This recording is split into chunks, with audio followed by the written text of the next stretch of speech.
Good morning. Could you please confirm your date of birth for the record? Great. How are you doing today? Wow. And how did the celebrations go? That's nice. How are your parents doing? Oh, my word. What happened?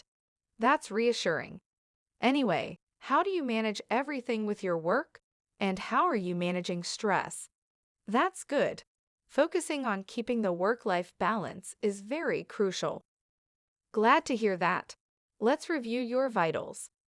Your systolic blood pressure is 122 and diastolic is 72.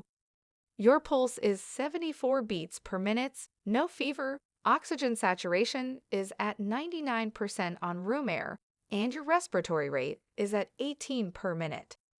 Based on your height and weight, your BMI comes to about 21 kilograms per meter squared. These are pretty good measurements. Let's take a look at the tests I ordered in your last visit, which I see are marked as completed. I see echocardiogram, electrocardiogram, blood work including the complete blood count with differentials, liver function tests, kidney function tests, lipid profile, urinalysis, blood sugar, and glycosylated hemoglobin. Your chem panel shows that your fasting blood sugar is high at 198 milligrams per deciliter. Your glycosylated hemoglobin is at 7.8%. The lipid profile is still showing elevated cholesterol at 250 milligram per deciliter and high triglycerides at 298 milligram per deciliter. Your LFTs are suggestive of mild transaminitis. This explains why your lipids and blood sugar are deranged. We will get the medications renewed in this visit.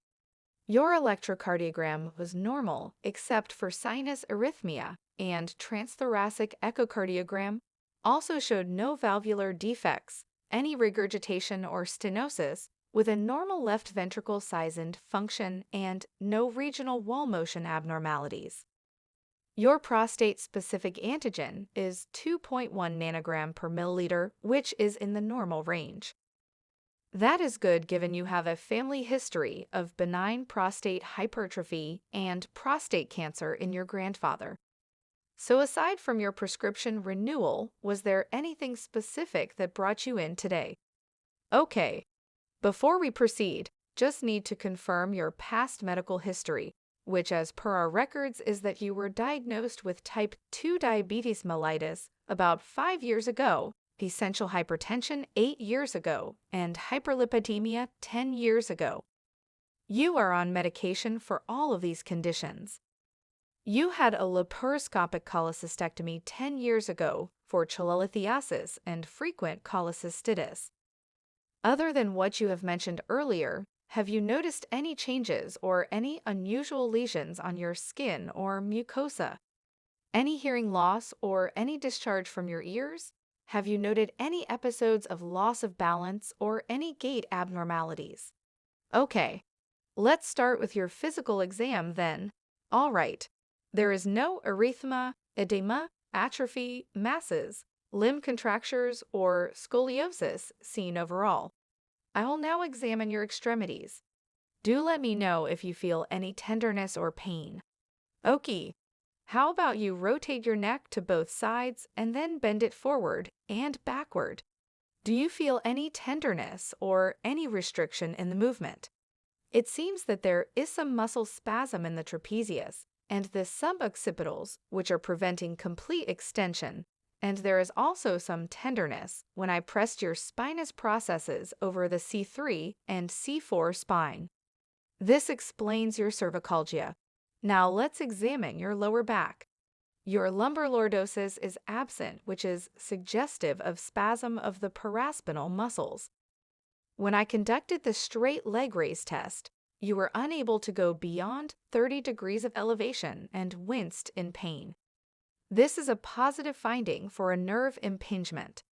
Given the findings, I think the next best course of action would be a referral to an orthopedic surgeon, Dr. Mendoza, who is associated with our practice. In the meanwhile, I would also advise for a neck and lumbosacral spine X-ray. I will in the meanwhile. I will renew the prescriptions for sitagliptin 100 milligrams once a day, Crestor 20 milligrams once a day with dinner, and Cozar 50 milligrams once a day. I would also switch you from acarbose and add voglibose, which has to be taken 0.2 milligrams 3 times a day with first bite of each meal. That is a good idea. I will add a sugar-free aspirin 81 milligrams once a day to your prescription. It's better to let the orthopedic surgeon make a call on that.